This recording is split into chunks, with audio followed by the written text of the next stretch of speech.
Well, greetings and salutations, everybody. Welcome to my YouTube channel. My name is John Campea, and this is a companion video. What are companion videos? Well, I'm awfully glad that you asked. See, every day on the John Campea Show, Monday through Friday, we take live questions, but we don't always have time to get around to all the live questions that get sent in.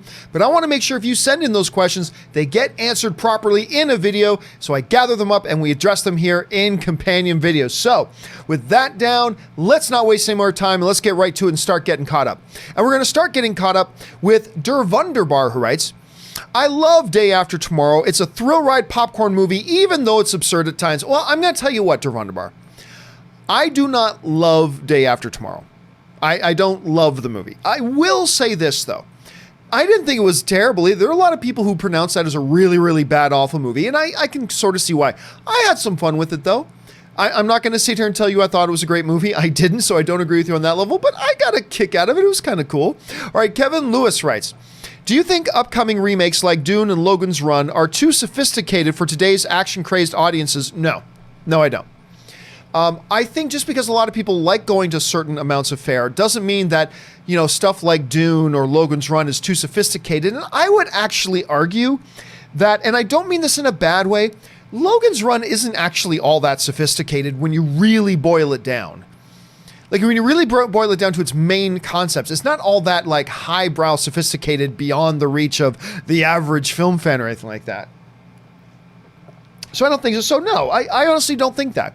Now that doesn't mean that it's going to make $800 million, not at all. But there are a lot of movies, sophisticated or not, that don't make $800 million. So I think that's fine. But no, generally speaking, I don't think they're too sophisticated for anybody. All right, Wunderbar writes, we have such sights to show you, Pinhead and Hellraiser. You know what? I like the first I'm not a big Hellraiser fan other than the original. I thought the original was quite freaky and spooky. And I know they've tried a number of times to get a new Pinhead movie going. And every time it felt like they got close, it just sort of fell apart. But I do believe at some point we are going to get that Hellraiser remake. I do think it's going to come. All right, Aaron Moen writes, best Nolan movie with Michael Caine, a.k.a. Michael Caine. I got to go The Dark Knight. Got to go The Dark Knight. I mean, Dark Knight isn't my favorite Christopher Nolan film, but my favorite Christopher Nolan film, Insomnia, doesn't have Michael Caine. So other than that, I would have to go The Dark Knight. Isaac Sanga writes, I can probably convince you twists are spoilers. No, they are absolutely not. 100% they are not. If we were in the same room, but you are very wrong. Still love the show though. No, I am absolutely right on that. Because every movie has a twist. Any movie that does not have a twist is a 2-hour movie of a guy sitting down just writing an email where nothing happens. A twist is anything that comes and changes the perception of either the audience or the characters within the movie of their perception of the context that's going on. When that happens, that's a twist. Now, you can get into semantics. Like some people think only the most extreme twists are twists. Like M. Night Shyamalan stuff, right? But every decent movie, every half-decent movie, hell, even every bad movie has at least one or two twists in them. Now, you can play semantics and say, well, no, I only mean twists when they're the big, huge M. Night thing. Well, okay, but that's on you. That's on you at that point. Every movie has at least one twist. Sometimes they're big twists. Sometimes they're small twists. Sometimes they change perception of a scene. Sometimes they change the perception of an act within a movie. Sometimes they change perception of a movie in a whole. But every movie has twists. So to say that hearing that a movie has a twist in it is a spoiler, that's like saying there's a guy standing in that movie. Saying that's a spoiler. Because every movie has a guy standing. Unless you're talking about Ryan Reynolds Buried, where the entire movie he's buried in a box 6 feet under the ground laying down. In that case, I'd be wrong. But every movie has a guy standing. So it's not a spoiler to say this movie has a guy standing. It's not a spoiler to say, hey, that movie you're going to see tomorrow night, it has dialogue. Well, pretty much every movie has dialogue. So that's not a spoiler. Every movie has some form of twist. Now again, third time. If you want to get into some kind of semantics and redefine what that means and have just a certain definition of twist and say that meaning and that meaning alone could be considered spoiler, there might be a discussion had there. But generally speaking, knowing there's a twist in the movie is not at all in any way, shape, or form a spoiler any more than saying there's a car in that movie is a spoiler. Unless we're talking about the 10 Commandments, and then you find out there's a car in the new 10 Commandments, that would be a significant spoiler. There, I would admit that, yes. Anyway, thanks for that, Isaac. Appreciate it, man.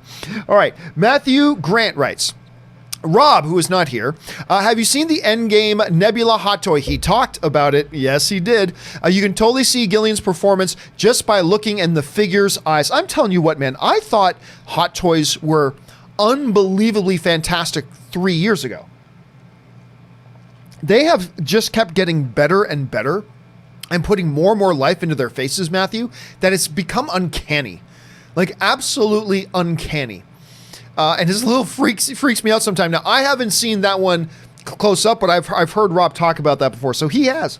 JB Bonifacio writes, I know I'm in the extreme minority, but I thought the new Charlie's Angels was not a dumpster fire. I love the cast so far. Come at me, chat. Well, listen, I don't think it was a complete dumpster fire either. Look, I talked about the trailer this morning. I thought it started pretty cringy. Starting off the line with the line, I think a woman can do anything. It's like, oh, okay, come on. You're just giving ammunition to these, these pseudo males out there who get threatened by any idea about a woman having some sort of empowerment. And starting off a trailer with that sort of a line isn't doing anybody any favors. So I found it a little cringy. But I gotta say, by the time we got about past halfway in the trailer, I thought, well, no, there's some fun here. So right now, I'm middle of the road. I can neither tell you that I hated it, nor can I tell you that I really liked it. So I'm kind of just in the middle of the road on that Charlie's Angels trailer. Let's see if the next round of marketing gets me more on board. There's potential there, but there's also potential for it to be a dumpster fire. I think we can all agree on that. So we'll see. But I'm in love a little bit with Elizabeth Banks, who could probably tell me to go rob a bank, and I probably would if she asked me to. So I'm in love a little bit with Elizabeth Banks. So I'm rooting for the movie, but I gotta be honest. I didn't think it was a great trailer, but not a dumpster fire either. So I'm with you on that one, JB. All right, McDavid Deserves Better writes, if you visited Western Canada, which I love to do, would you do a meet and greet at Alberta's Comic-Con in that city that shall not be named? You talking about Calgary? The one 3 hours south of Edmonton. Well, to be honest with you, if I do get up to Alberta, and Ann and I are trying to plan a trip to Lake St. Louise and Banff, but I've got friends who live in Calgary. I got a couple of friends who live in Calgary, actually, that I would absolutely need to go and see. A couple friends of mine named Shannon and Myron, a friend of mine named Zebart, friend of mine named Paul, who started Jedi Council with me. The first few episodes of Jedi Council were me, Paul Enns, and Christian Harloff, and that's how we started that show. And Paul used to work at Lucasfilm. He now lives up in Canada. He runs a comic book publishing. Anyway, so I got friends up there. So I would definitely go, and if I do, I'll see if I can arrange some kind of meet and greet when I get up there. All right, Orange Hand writes, ever seen Newsroom with Jeff Daniels? Yes, talked about it a long time. I mean, the opening of that show with him giving the speech about why America isn't the greatest country in the world anymore is powerful. You can look it up on YouTube. It's an incredible speech that he gives. Matthew Grant writes, just finished Person of Interest, amazing show. You know what? Everybody keeps telling me that show's fantastic. And I remember about a year or two ago, I thought, I'm going to watch the pilot of this. And I watched the pilot, and I liked it. But I just never got back around to it, you know what I mean? I think one of these days, once I'm actually caught up on everything I need to watch, which may take a while, I think I got to give that one a shot too, Matthew, because I keep hearing good things about it. Murray Reich writes, what if the Snyder Cut is one of the special scenes in Endgame? Yes, that's right. They put the Snyder Cut in the post-credit scenes. That's okay, Murray. You're just trying to cause trouble now, but I can appreciate it because it's funny. Elijah Chapman writes, Chatham writes, just showing support. I met you and Jeremy Johns at Star Wars Celebration in Orlando in 2017. I had a great time at that thing, man. That was great. You were both super cool. Thanks for the picture. Well, thank you, Elijah, and I appreciate that. Do me a favor. Email me the picture. Just email me the picture, john@thejohncampeashow.com. I'd love to see the picture. Please send it off to me. I'd love to take a look at it.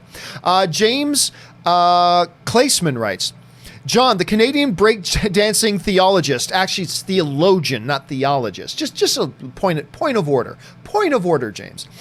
Turned husband, lawyer, and multimedia savant. When can we expect the biopic or autobiography? That would be a failure on two levels. Number one, it would be a very boring movie. Number two, it would be a complete box office flop. Even if you only spent $20 to make the movie, I don't think you make your money back. I mean, maybe my mom might go buy one movie ticket. Maybe it would break even at that point. Alvin Elmore writes, Marvel is me and my dad's favorite comic book hero. It broke our heart to see what the MCU did with him. We wanted to see Marvel kick ass on film so bad. Any chance of an Elseworld movie about him? Oh, zero. Absolute zero. He's a very unknown character. The MCU can use unknown characters, but you're not going to do an Elseworld spin. First of all, there's no indication Marvel's going to do any Elseworld spinoffs. But if they were to do a DC-style Elseworld spinoff, like what DC's doing with the Joker, it won't be with a character like Marvel. I'll just tell you that right now. It just won't be. It'll be with a very popular, well-known character, much like DC is doing it with the Joker. It would have to be with a very, very well-known character. So unfortunately, that's not the case. And here's the thing. We just got to understand that the comics are different from the movies. And you're ever going to see that kind of happen on that level. That's just me, but there you have it. Okay. Haskell 420 writes, hey gang, great show as usual. Aaron, loved you. Of course, Aaron's not here right now. Loved you in Spartacus. Your chemistry with the late, great Andy Whitfield was off the charts. Can you share one fun story? And unfortunately, she's not here for that right now. She was supposed to be on the show this morning. She accidentally slept in. Her alarm didn't go off. She even put up on Instagram a profuse apology to everybody, and she felt terrible. So she's going to be on the show on Friday. On tomorrow's show, she's going to be in, and I'll see if I can run that question by her, Haskell, if I remember. So I'll definitely try to run. She was so good in Spartacus, and her and Andy Whitfield, of course, was the title character of Spartacus. They had such a great chemistry together, and Aaron was deeply moved and deeply hurt when Andy passed away. It's really a shame about that. Evan Hill writes, hey, John, love the show. Thank you so much, Evan. Andy Serkis is one of my favorite actors working today. I wish he was in more things as himself, not in mocap. Thoughts? Oh, I think he's wonderful. Yeah, I really do. I loved him as Claw. Absolutely loved him as Claw. They put him in King Kong. If I'm not mistaken, what is it? Is she in 13 going on 30? I think he's in 13 going on 30, if I'm not mistaken. Anyway, I'd have to think about that. So anyway, I'm a big fan of Andy Serkis, and it'll be really interesting. But he's really more focused today, not so much on acting. He's really focused more on directing now. And he's got a good little start going for him. Now, I wasn't thrilled with his Jungle Book movie, full disclosure, but the one he did with Andrew Garfield was really quite good. And even though I didn't like his Jungle Book movie, there was definitely a lot of potential in it. And I'm looking forward to seeing what he does as a director moving forward, even more than I am seeing him what he does as an actor, even though I like him as an actor very much. Kevin Lewis writes, best villains with no superpower. Lex Luthor, Doom, Zemo, you. Oh, that's easy. Joker. Joker is the king of all comic book villains, even though he's unpowered. Joker is the granddaddy of all comic book supervillains, even though there's nothing super about him. Yeah, so for me, you listed some really good ones, Kevin, but I got to go Joker on that. Roman Bryant writes, Iron Man's story started and ended with a bald douchebag. Yes, I suppose that's an accurate. Of course, one was very human and one was a Titan. But yes, you're right. Iron Man's story started and ended with bald douchebag antagonists. That's a very good observation, Roman. All right, Javier Rios 405 writes, I've seen Endgame just once during its opening weekend. I've been trying to watch it for a second time, but I haven't had the chance. I'm finally able to, and hearing it has extra stuff at the end, just a bonus for me. Yes, and remember, it's not at the end of the movie, it's at the post-credits. They're putting in a few things. The whispers are that it's a post-credit scene with Hulk, but nothing important. A tribute to Stan Lee and like a welcome message from the Russo brothers. So, honestly, not much. But if you've only seen it once, man, yeah, try to get out there and see it again before it leaves theaters. Absolutely. Jesse Keller writes, sup, guys? If Mysterio turns evil by the end of Far From Home, which I think we're all assuming he will, over under 45%, they are trying to set up another Sinister Six. And who do you think the six will be? Well, I don't have to answer the second part of that question because I'm going to take way under 45%. I think everybody, even Disney, and Marvel are very trigger shy about Sinister Six after the way that trying to form or introduce the Sinister Six concept blew up in their faces in The Amazing Spider-Man 2. So I think I'm going to take way under 45% on that, to be honest with you. Way under 45%. Will it happen someday? Sure. Whether that'll happen with Disney or with Sony, I'm not really sure yet. But for right now, I'm going to take way under that 45%.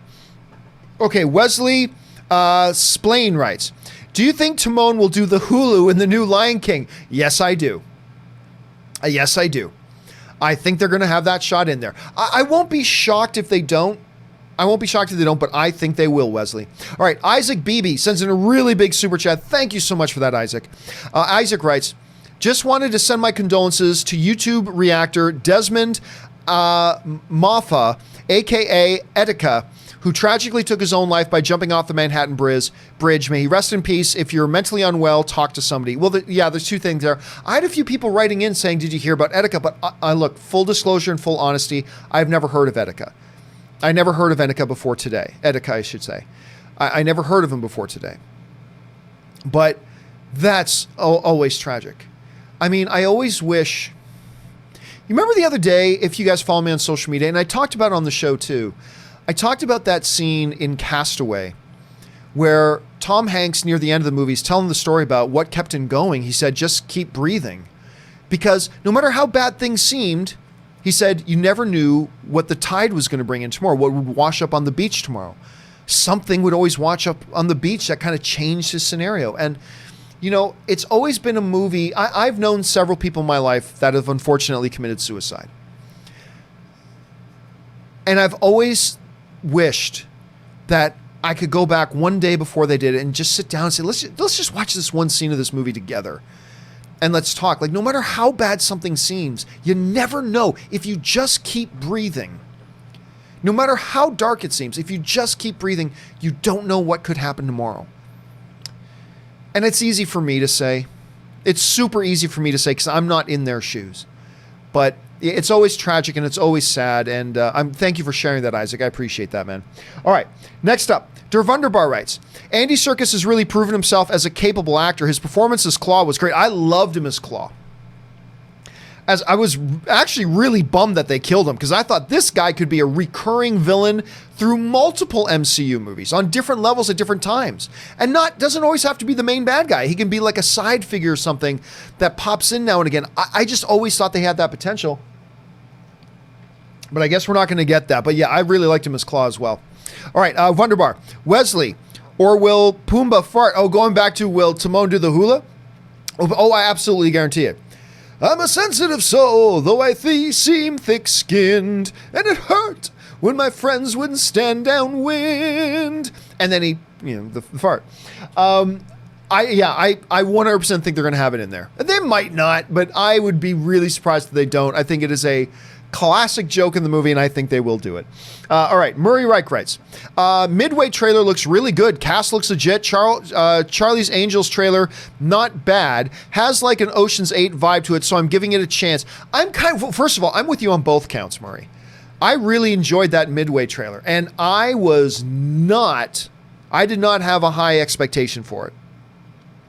Roland Emmerich, going back to Pearl Harbor, this is probably going to be lame.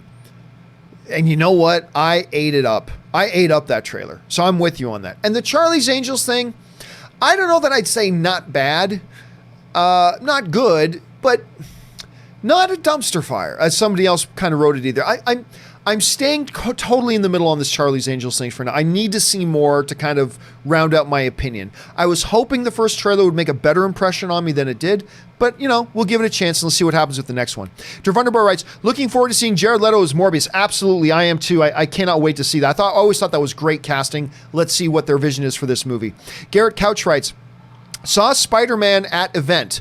Wow. It may be my favorite Spider-Man. No spoilers. You will love the end credits. Drama, laughs, action, even dark at times. Wow. Yeah, hearing good things. I mean, the initial social media embargo, when it lifted, people were losing their minds over it. Now that the full reviews have come out, they're a little more tempered, but still very, very good. Like if I go over and look up, what am I looking up here again? Oh yeah. Spider-Man Far From Home. Rotten Tomatoes. Okay. If I go to Spider-Man Far From Home Rotten Tomatoes right now, it's holding a 91%. Actually, let me double check that again. See if it's been updated. Oh my gosh, it's dropped. Guys, it's dropped. Spider-Man Far From Home has dropped from a 91 to a 90. Hold the presses. Spider-Man Far From Home has dropped from a 91 to a 90 with just over 103 reviews counted so far. So very, very, very positive. And I'm looking forward to it. I'm a little bit envious. I'm going to see it on Tuesday, so I'll let you guys know my thoughts when I do. But thanks for sharing your thoughts on it, Garrett. Film Chris writes, saw Annabelle Comes Home. Very disappointed. Nothing really scary about it, but great acting by the leads. I expect that. Look, I was excited to see Annabelle Comes Home because I really liked Annabelle 2. Annabelle 1 was terrible, but I really liked Annabelle 2. And then a little while ago, I started hearing meh about the movie. Totally took all the wind out of my sails for wanting to go see it. Now, I'll still see it. I will. But it just killed my enthusiasm to run out and see it. You know what I'm saying? So, too bad, man. I was hoping for better. Sounds like you were hoping for better too, Film Chris. All right. Andres Martinez writes, thoughts on The Mask? Love it. Love it. Love that movie. Cameron Diaz, no male or female has ever looked hotter in one movie than Cameron Diaz looked in The Mask. I've believed that for 20 plus years. I don't think that's ever going to change. There has never been a man, woman, or child who's ever looked just straight up hotter in a movie than Cameron Diaz does in The Mask. I mean, it's stupid. I mean, it's absolutely stupid how just... I don't even know any other word to use other than hot. Like, it's crazy. But just overall, Jim Carrey's hilarious. I just think it's a fun, funny movie. Kevin Lewis writes, hope reboot of Thing be as strong as pre-Rage Hulk. I don't really care. Just make the movie good.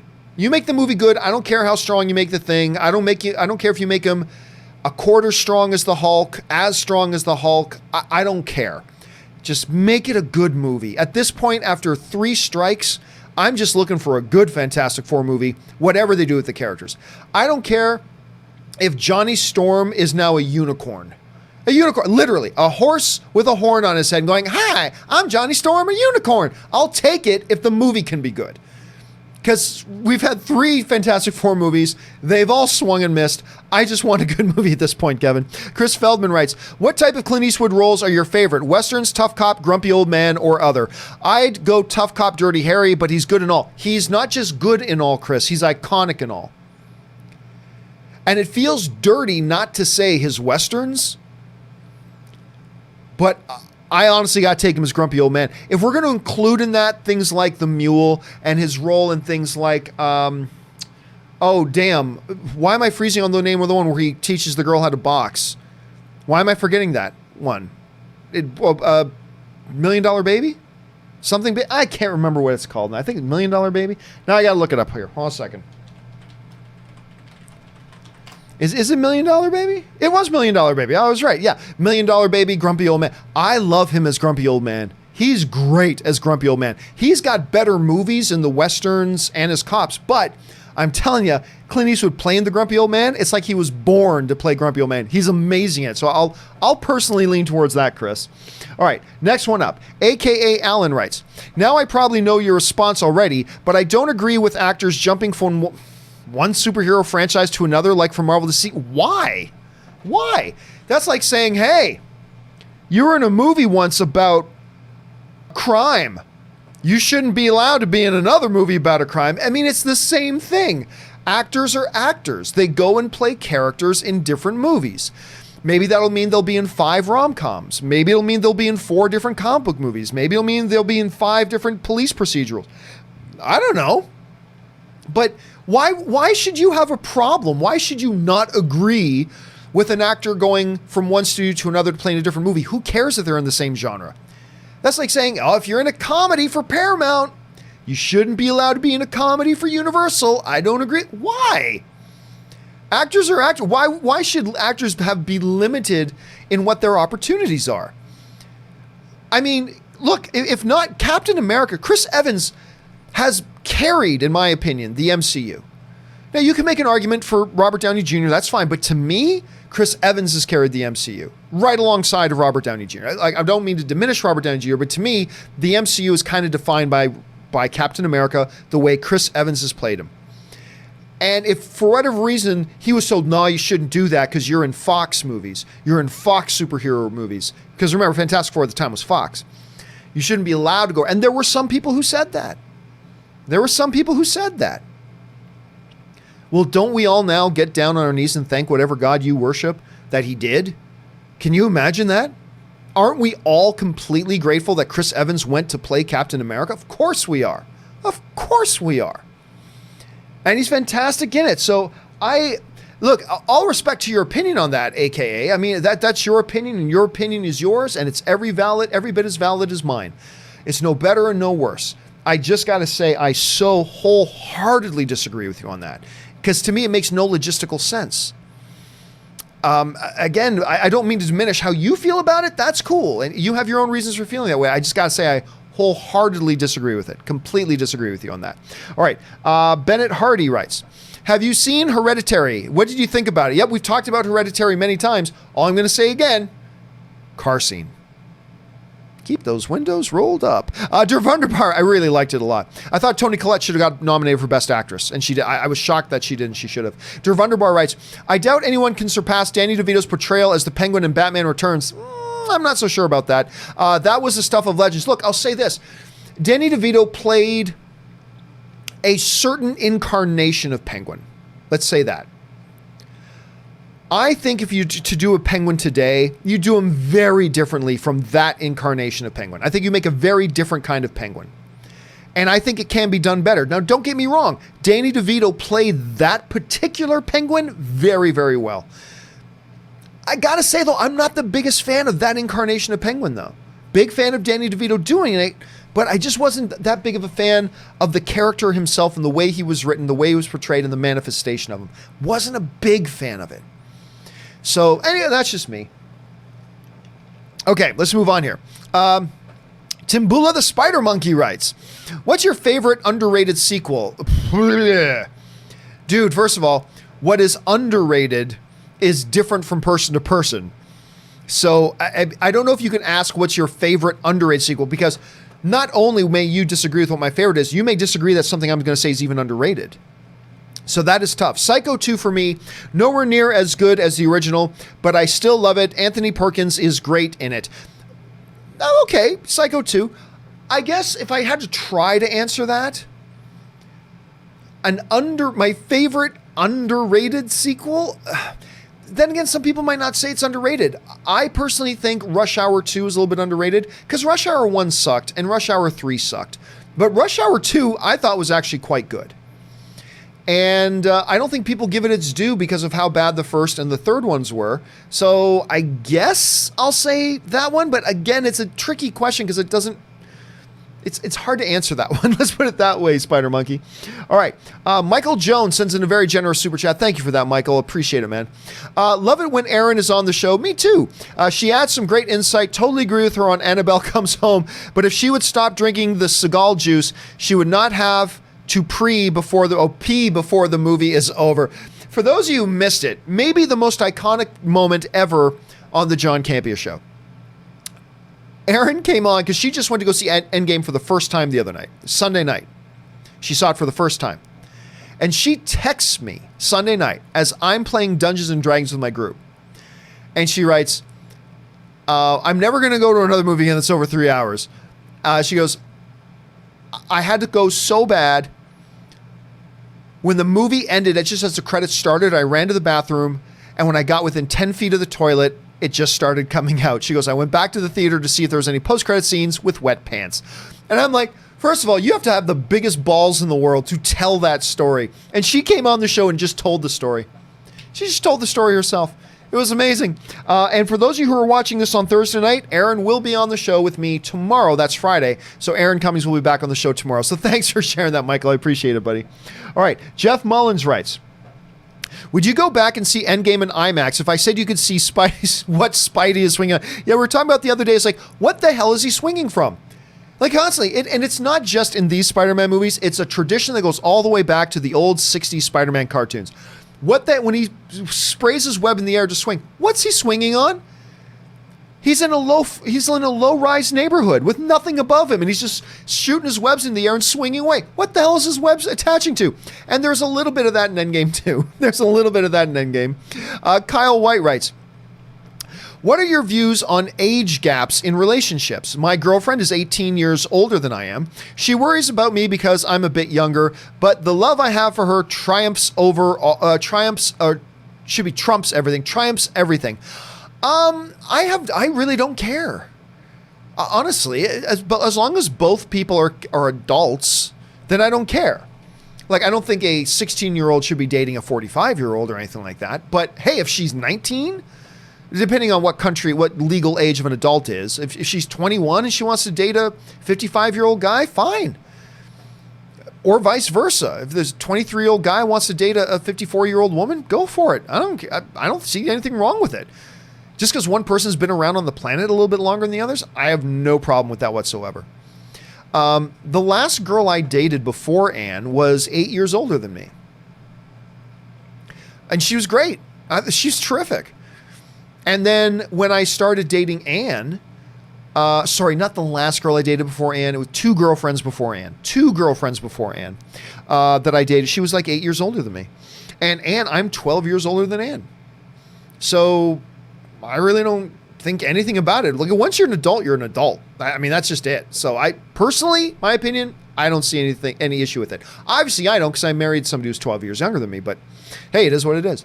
All right, NPE94 writes, finally saw Man of Steel. You hadn't seen it before? Finally saw Man of Steel. Great first two acts, but third act was utterly incoherent. Kind of like Endgame, which also lost its nerve and went silly at the end. Well, NPE, I mean, hey, look, all film is subjective. You watched it and you had a certain response to it, and your response to it is yours, and it's totally valid.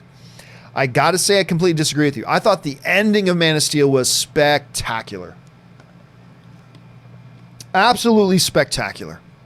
I loved it. I think the second act was my favorite act of the movie, but yeah, I just loved it, man. I love that third act. I thought it was great. I thought the way they brought it all to the conclusion, the terraforming with the world ships and all that kind of stuff, I just thought it was great. I really did. But hey, man, you've watched it, you checked it out. Third act didn't have the same impact on you. That's the movies, man. That's the great thing about the movies. We can all watch the same thing and have different expectations and different impressions of it. And that's the beautiful thing about the film, man. And so thank you for sharing your thoughts with me, dude. I appreciate it. All right. Better usernames available writes, hey, John, watching for 6 years. Wow. Thank you so much, man. Moves really are subjective. Like most movies you do, but to us, Booksmart was garbage B movie and we walked out after 30 minutes. Dude, okay, time out. If you didn't like the first 30 minutes of a movie, that's fine. But if you didn't even see 1/3 of the movie, you don't get the right to say it's a garbage movie. It is the best film of the year. Now, that's coming from me, but from my point of view, it's the best movie of the year so far. And if you want to watch the whole thing and then proclaim it to be garbage, that is your right. But all you can say right now is we didn't like the first 30 minutes, so we decided to leave, which I can't wrap my head around that because I thought the first 30 minutes were bloody brilliant. But it is all subjective. But what I am saying is that if you didn't even watch more than 2/3 of the movie, you don't get to say the movie's either good or bad because you don't know. You saw less than 1/3 of it at that point, right? Now, maybe you see the whole thing and you hate it even worse, and that's totally fair. That's totally fair. So I get that. But I'm just saying what you can say right now is I really didn't like the movie when it started and the direction it was going, so I decided to ditch on it. And that's perfectly fine. That's perfectly fine. But you can't proclaim an entire movie is either great or bad if you didn't even see the vast majority of it. So just be careful about that. That's all I'm saying. Just be careful. But then again, like I said, if you saw the whole thing, you maybe would have thought it was even worse, which is possible, I suppose. Timbula the Spider Monkey writes, rewatched Space Battleship Yamato 2199 recently and decided to give the live action movie another chance. Whew, I did not like the live action movie. After all, it couldn't be as bad as I remember. It couldn't be as bad as I remember, right? Wrong. Yeah, I was so excited when I found out that there was a live-action incarnation of Space Battleship Yamato, also known as Star Blazers. I was very excited. And I was very disappointed by what I saw. I still want, badly, Timbula, I still badly want a big-budget Hollywood remake of it. I don't know that they would ever do it. I don't know that you can make a good, strong business case for it to actually pull the trigger on it and do it. But my heavens, I would love it if they did, dude. I would so love it if they did. All right, Der Wunderbar writes, anyone remember Bird? It was just a couple of years ago, Der Wunderbar. Anybody remember that Avengers Infinity War? Anybody remember? Yes, Birdman was just a couple of years ago. Anyone remember Birdman? Best Picture of the Year. That movie really grabbed me. Emma Stone and Michael Keaton, both great performances in it. Ed Norton Jr. was also fabulous in it. Everybody in that movie was great. It was a fabulous movie. Absolutely fabulous movie. Better user names available writes, Toy Story 4, though, is a masterpiece that I didn't think I wanted after 3. Man tears, on to John Wick 2, now, then 3 tomorrow, finally to finish them all. Gonna have fun with that. I personally feel like John Wick 2 is the weakest of the trilogy. I still liked it, though. I still like John Wick 2. It's the weakest, though, and then John Wick 3, masterpiece, cherry on the series, and they're going to do more. We know they're going to do more, but it is just a masterpiece of action. It's unbelievable, and I adored Toy Story 4, man. Right now, it is my second favorite movie of the year. I did my little because we're halfway through the year now, I did my midpoint rankings of the movies, and I ranked it at number 2, just behind Booksmart. I love Toy Story, man. That movie is so much fun. I'm glad you liked it, man. Derek Woodrin writes, did you get to see Christian's post where Makuga gets scared on their show? No, I didn't. I heard about it, but I didn't see it. Der Wunderbar writes, if you like disaster movies, watch The Poseidon Adventure from 1972. I've seen it several times. Thrill Ride Deluxe. Avoid the remake of 2006. You know what? I did not think the remake was abysmal. I didn't think it was nearly as good as the original. Not as good as the original. Not even close to being as good as the original, but I didn't think it was abysmal. Bad, but not abysmal. Anyway, that's my thought on it. Sasuke Kuchiya writes, if they add circus, could it be for a CG'd Bane? We're talking about on the story this morning that there are rumors going around that Andy Serkis, who has worked with director Matt Reeves on a couple of movies, would be looked at being in the new Batman movie. Could it be for a CG'd Bane? Could be, but why not use him just as live action? And I said this morning, I'm standing by it. If there's any truth to these rumors, and we do not know that there are, let's be clear about that. They're just rumors at this point. But if there are any truth to the rumors of an Andy Serkis maybe appearing in a Batman movie, God, I'd love him to be Alfred. I'd love just a little bit of a younger than what we're used to Alfred, who's like a total like old school military badass. I'd be down for that a lot. But I mean, who knows? Whatever it is, if Andy Serkis is in it, I'll be happy. He doesn't have to be in it, but if he is, it'll make me happy. All right, Stubble McShave writes, trailer for The Good Liar with McKellen and Mirren looks amazing. Release date is in middle of Oscar season. Yeah, we saw a full presentation. I didn't even realize they finally dropped the trailer. We saw a full presentation on The Good Liar at CinemaCon a couple of months ago, and we loved it. We thought it looked great, and it's got a mystery whodunit feel to it with a lot of intrigue. It looks like there's going to be some twists. There it is again, twists. It looks like there are going to be some twists involved, and I'm really excited for that movie, man. If you haven't seen the previews for it, check it out, because I think it could be something pretty special. All right, Epic Berserker writes, John, the man that hulks up in Seagal juice. I know, that's going to be around for a while. Hashtag Seagal. It was crazy how many tweets and messages on Instagram I got regarding that. It's crazy. Sasuke Kuchiya writes, just in, Serkis is confirmed to play Poison Ivy. Hey, if anybody could do it, Andy Serkis could. Jordan Ross Weinhold writes, based on trailers, Lion King 2019 looks faithful to the original material. Do you think that helps or hurts success? Dumbo and Aladdin did their own thing. I personally am okay with this direction by Favreau and Disney. I don't think we can really tell all that much one way or the other from the trailers. We saw some scenes that we recognize, but I think at this point it's really, really difficult to gauge just how. Now, you should do it pretty faithful. but also take some liberties and do some adaptation. And I think that's what they'll end up doing. Look, with Aladdin, when we saw the trailers for Aladdin, we recognized all the different major beat points from the animated movie. They looked a little bit different, yes, but we could tell what the major beat points were. And yeah, so I mean, it's hard to say. Because right now we're just seeing lions going, rah. I mean, it's hard to say and really dig what the context is. They're showing us and letting us hear some things that we would recognize from the original film because it is so beloved and there's a nostalgia factor in there. But it's difficult to say. So bottom line for me, Jordan, honestly is, I don't think being more faithful to the original material or departing more from the original material, either of them have any decided advantage. They both have pros and cons. Ultimately, it doesn't matter. It all comes down to how good do you make your movie. And, you know, different movies will probably, to reach their best potential, will call for a different level of adaptation. Maybe with The Lion King, it's, hey, for our Lion King movie to reach its full potential will require us to try to stay as close to the source material about 90% of the time. Or maybe it's going to be, hey, for us to make this movie reach its full potential, we need to deviate from the original source material like 50% of the time. It'll change from movie to movie. So I don't think there's any one guiding principle that says closer adaptation is always good. We've seen that that's not true. Bigger departure is always good. We've also seen that that's not true, right? So I think it really depends from movie to movie. But in the case of The Lion King, I'm not even so sure that they are sticking all that faithful. I think it's going to be like Aladdin.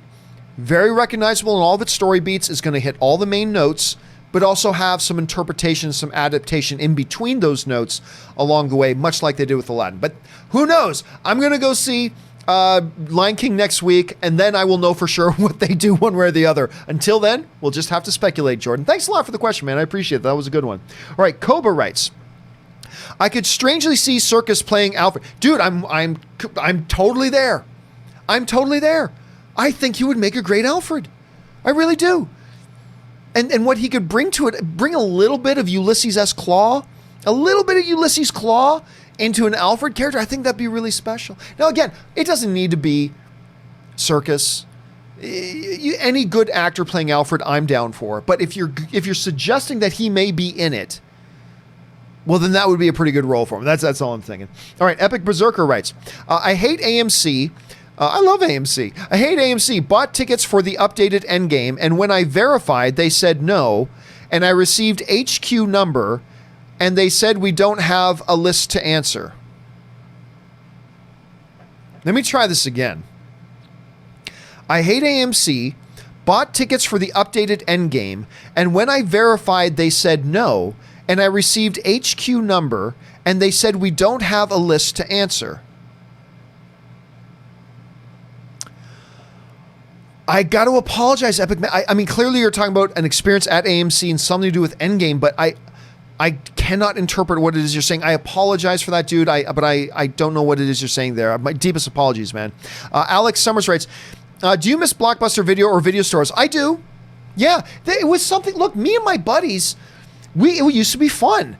You know, my buddies would hang out after we got off school or work or whatever, and yeah, hey, what are we doing tonight? We're going to make some food or order some food. We actually cooked a lot around, you know. I remember the first house me and a bunch of friends lived in together. And we cooked a lot, actually. You'd think a bunch of bachelors living in a house, it was just all pizza all the time. No, actually, we cooked a lot. We really did. But anyway, at least 3 nights a week it was, hey, let's cook a bunch of food and let's go over to, instead of Blockbuster for us, it was Rogers Video. That was the big video chain, Rogers Video. Let's go to Rogers Video and see if we can, and pick out some movies and go and pick out 4 or 5 movies. And it was always fun perusing the aisles and seeing, hey, what's the new releases, and stumbling across movies that you totally forgot about or maybe you didn't even hear of before and picking those up. And yeah, but the reality was, and the reality is, if those stores were still around today, as much fun as I had getting a couple of friends and going down and picking out some movies, the reality is I might do that maybe twice a year. The other times I just go, let's just turn on Google Play Store and see what movies are on, peruse through the carousel. I mean, it's not the same, but honestly, that's what we would have done the vast majority of the time. And maybe twice a year we would have gone. But yeah, man, there are times I miss those things. Jace Little writes, Batman 89 sold more tickets than Dark Knight Rises.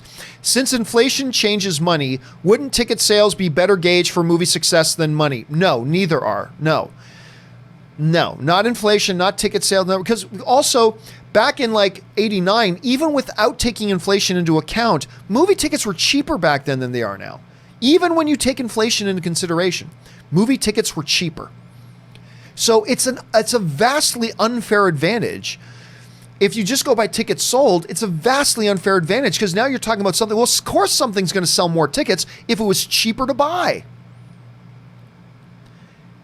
Even after you take out the inflation ratio, it was cheaper to buy tickets back then. So that's not a fair comparison. That's not a fair comparison at all. So, I mean, it means even more that even with tickets more expensive, X number of people still bought tickets to go see. That means more. So no, I completely disagree. Everybody who tries to argue we should take it with inflation. No, you shouldn't take it with inflation. We should take it by number of tickets sold. No, you shouldn't take it by number of tickets sold. There are just too many variables at play. And you don't get to pick and choose which variables you want to count and which ones you don't want to count. You either got to take them all into consideration or you take none of them and just go with a straightforward face value. That is the best way to do it. And that is why the industry has continued to do it that way, because it is the best way to do it. The other ones are just way too many problems with. And like, again, logically, it just doesn't make sense to do it that other way. So no, you go straight face value is the best because it puts all the variables aside. It takes all the variables and puts them aside. And whenever you suggest you wanted to go by tickets sold, well, then you're saying, for this to meet my narrative, we're going to pick and choose which variables to use and ignore the other ones because the other ones don't support my narrative. We only are going to pick out variables that support my narrative. I want the inflation variable there. Inflation makes it look like Avatar is still way ahead of Avengers Endgame when it's really only a little bit ahead, but it makes it look like it's way ahead. So that's the variable we'll go with and we'll ignore the other ones. Like, that's just not a good logical way to approach it. And that is why the industry has maintained and stayed with a total face value.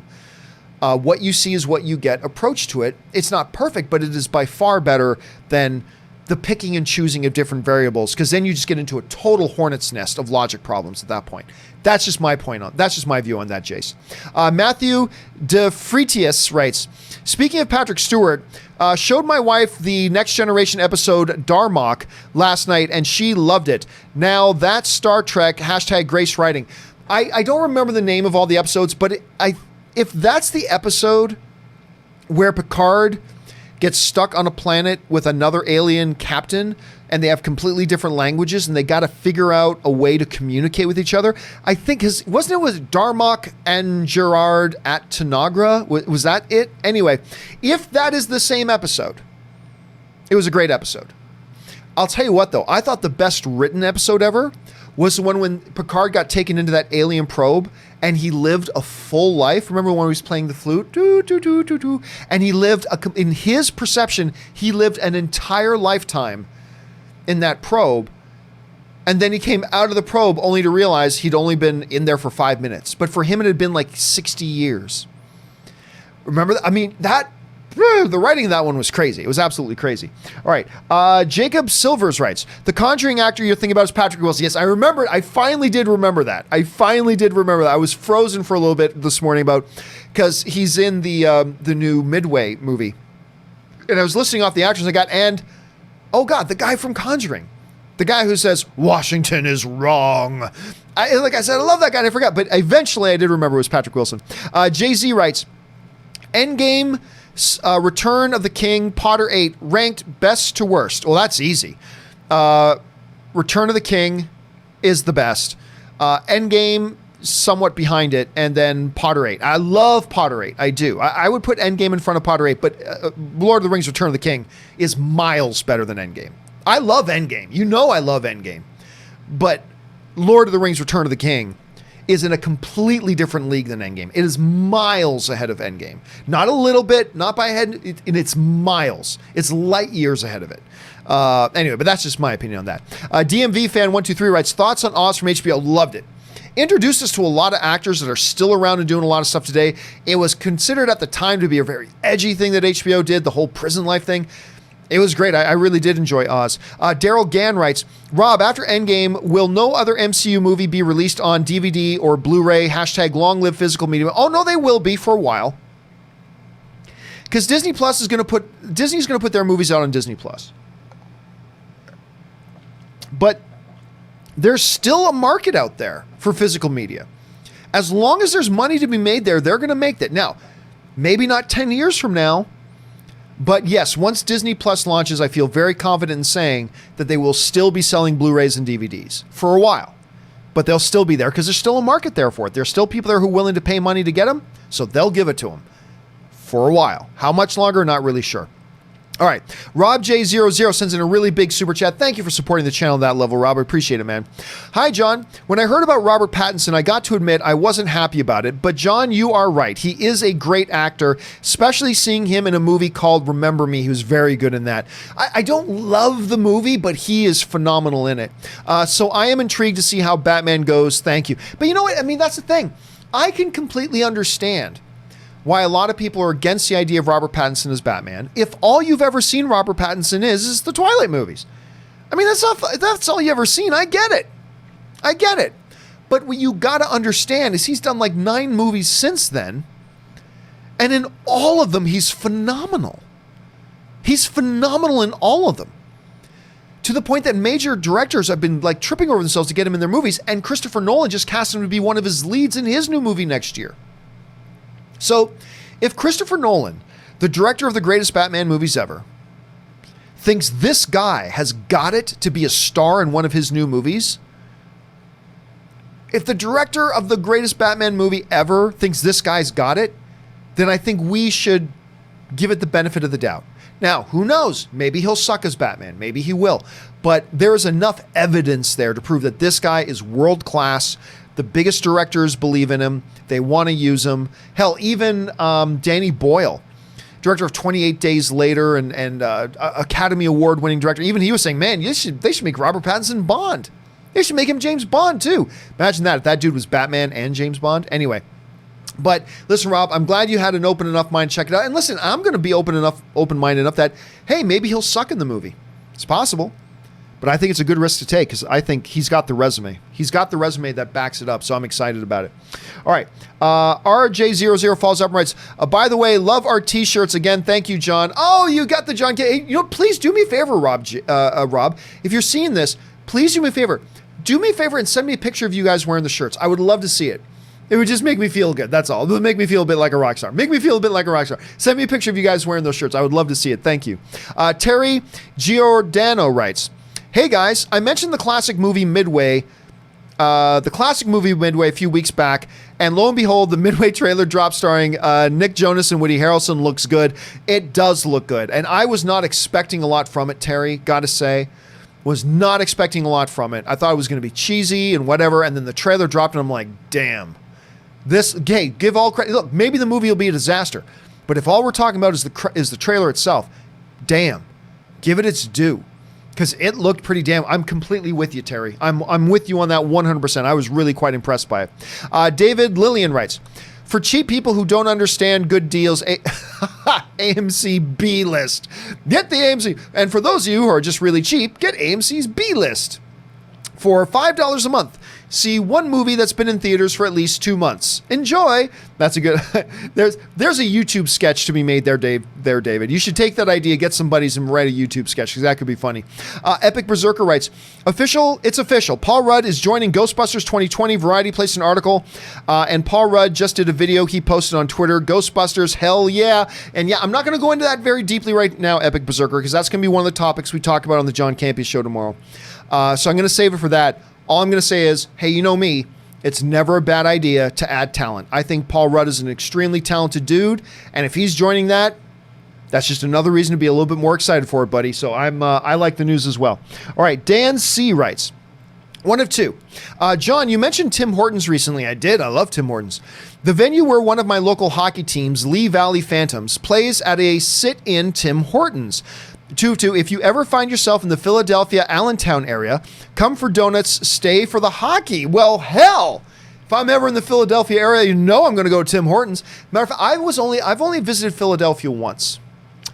And it was awesome because I was making a documentary and I got to interview one of my heroes, Tony Campolo, Dr. Tony Campolo, because I did this documentary movie called Prince of Peace, God of War. And Dr. Campolo was one of the guys I really wanted to interview. And they agreed, and he made like 2 hours for me. So I drove out to Philadelphia. Yes, I drove out to Philadelphia to go and meet with Dr. Campolo. And it was a great time. It was a very memorable experience for me that I'll never forget. And that was a great experience I had in Philadelphia. But now that I know there's a Tim Hortons, I might have to try to get out there again sometime, Dan. All right. Sir Q the 27th writes, have you guys seen Leave No Trace? Watched because 100% of Rotten Tomatoes with 215 reviews. That's Ben Foster's movie. And wasn't let down. Little dialogue and riveting work from Ben Foster and T. McKenzie. Listen, I was late to that party. I only saw it a few months ago. It was out for ages before I finally got around to seeing it, which is a shame because the ratings were so good and I love Ben Foster and it didn't let me down. Look, Ben Foster is a name that a lot of people don't even recognize. When you mention who he's been in movies, people start to remember. But I'm telling you what, this guy is the best actor in Hollywood that nobody talks about. I'm not saying he's the best actor in Hollywood, period, but he is the best actor in Hollywood that nobody talks about. I have a world. Listen, this guy was in 3:10 to Yuma with two of the most popular actors in the world, Christian Bale and Russell Crowe. Russell Crowe's my favorite actor in the world right now. Christian Bale's lights out. And he outacted both of them in that movie. I'm not saying overall he's a better actor than Russell Crowe or Christian Bale, but in that movie, he acted circles around them both. He stole that movie. Not that Bale and Crowe weren't great in the movie. They were both great. I love that movie. But, oh, my God. I just think he's dynamite. And that one was just an extension of that. Leave No Trace was just an extension of that. All right. Sylvan89 writes, hey, guys, do you think a Legend reboot would hold up today? If so, do you think they should take advantage of CGI or keep things practical? Much love. Like most things, it all depends. You know, honestly, I think a Legend reboot would flop. I'm not saying I don't want them to do one. I'm not saying, that the original Legend is, but I don't know that it's a concept that would stand up today. I'm not convinced of that. Now, don't get me wrong. I'm not going to argue anybody about it. I'm just saying, you're asking me, so I'll tell you. I honestly kind of think it would probably flop. As far as should they go CGI or keep things practical, listen, CGI is better than practical many, many times. And sometimes practical is better. It all depends on what the individual special effects shot is. It all depends on what shot you want. There's no such thing as CGI is just better, period, or practical is just better, period. Because people say, practical's always better than CGI. No, it's not. You can say that all you want. Look, I can say things. Sploof or splorf. It doesn't mean anything. You can say that practical effects is always better than CGI all you want. It doesn't make it true. It's not always better. Sometimes it is. But it depends from shot to shot. It does not depend on movie to movie. It depends on shot to shot. And so if they were to do something like that, the director would just have to make a judgment call. In this scene, would it look better and more realistic and more engaging if we did it with CGI rather than doing it with puppetry or something physical? Sometimes the answer will be CGI. Sometimes it'll be physical. But you got to go on a shot-by-shot basis. Nerds of Porn writes, will the next Avengers movie be led by Spider-Man? No. He's a kid. He's a child. He's a child. You think Doctor Strange is going to follow the lead of Spider-Man? He's a high school kid. No. The next Avengers will not be led by Spider-Man. I feel pretty good about that. Especially since he's not even a Marvel character. He still belongs to Sony. So I don't think you'd see the MCU trying to position him that way when Sony could just pull him away at any time. So it would make no sense. It would make no sense to me. Oliver the Ricketts writes, hey, John, my favorite 2019 film so far is The Beach Bum.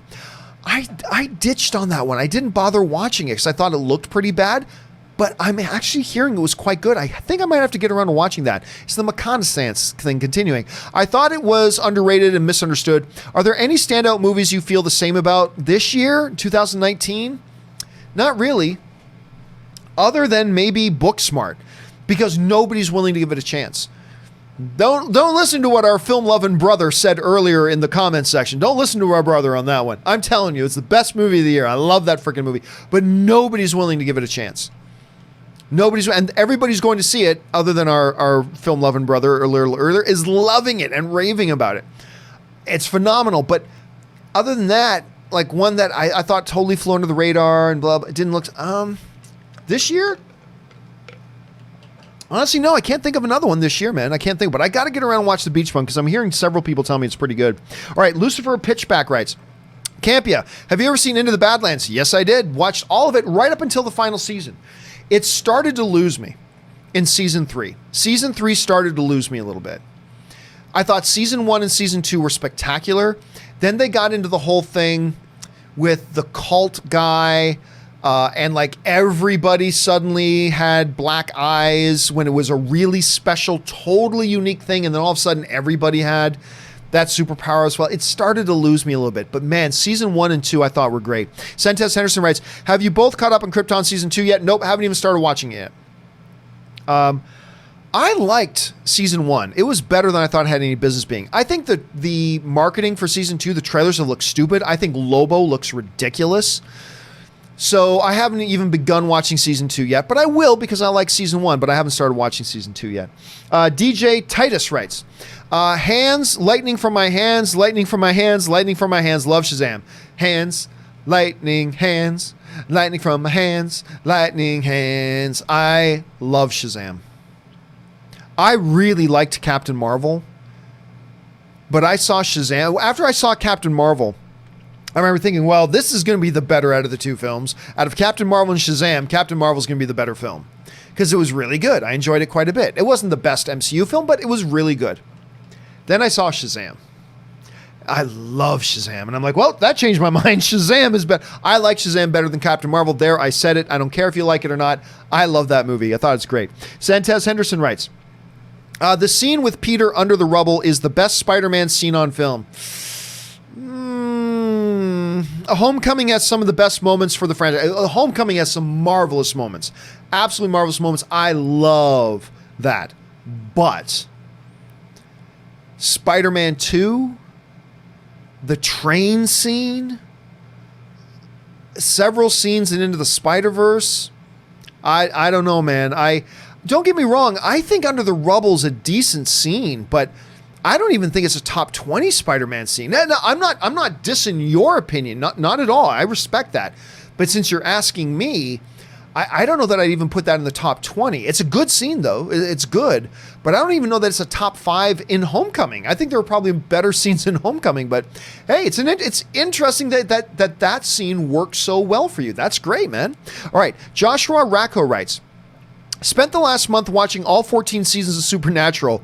What the chuck? Can't wait for the final season. Hope they stick the landing. I'll tell you what, man, I'm actually very nervous for the last season. Because, look, there have been better and weaker Supernatural episodes. I've never hated an episode of Supernatural. You guys know, I love Supernatural. It's been one of my favorite shows for over a decade. I thought the season finale of this last season was garbage. Absolute retconning, backtracking, character betraying garbage. They completely retconned everything they had laid out about Chuck and all that kind of stuff, and I thought it was horrible. I'm like, oh, I get it. Now that next season's the last season, you got to make the ultimate guy you got to fight against God. And I just thought it was stupid. Just stupid. He's one way the entire time on the show, and then all of a sudden, just bang. I mean, at least with Daenerys in Game of Thrones, they were foreshadowing her turn for like 6 years. But this, it was garbage. And I'll tell you, it's made me very nervous for the last season. And you know me, I'm one of the world's biggest Supernatural fans, but I thought that last episode was terrible. Just terrible. But, you know, I'm going to give season 15 a shot. I'm going to give it a chance. And let's see how it goes. And look, at the end of the day, even if season 15 is bad, it won't matter. because that'll be 14 out of 15 great seasons. 14 seasons minus one episode, whatever.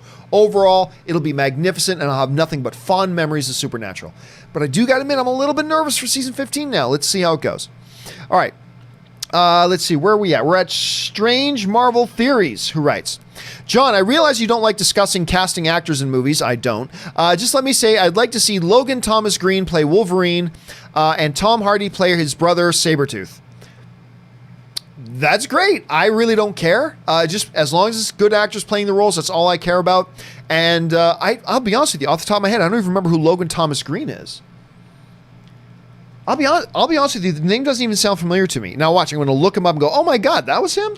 Thomas Green.